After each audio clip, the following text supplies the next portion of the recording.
And my dear brother over here, I'll hand you over to him. I'm so happy meeting him because I know who he is. He has more stuff in him.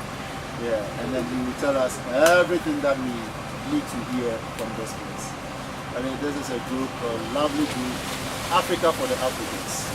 Yes, as you know, they come every year, so we are using.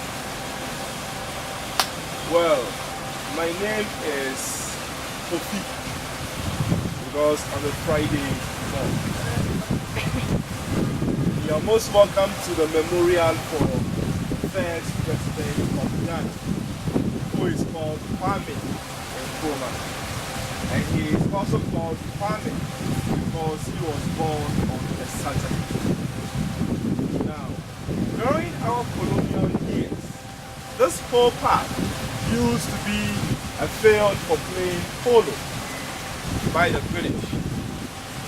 So it was called the Old Polo Ground, which was meant for only whites. Natives or blacks were not allowed to come here. So when it was due for us to get independence, Kwame Nkrumah also chose the same site to deliver his independence speech, more or less to spite the British. So that's the importance of this facility in the history of Ghana. And on the park, we have 3 different sections that we are going to be visiting.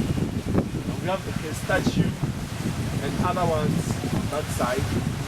And then there's also a mausoleum where his final remains are now interred. Then we'll finish our tour in the museum where we have his pictures and some of his items. So once again, as we say here, Akwaba. Thank you. That's it.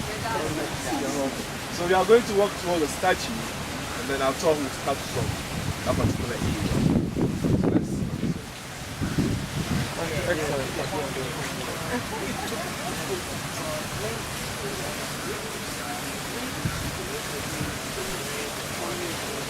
Yeah, I went for a couple of weeks. I went to one university and I just got to the clothes there.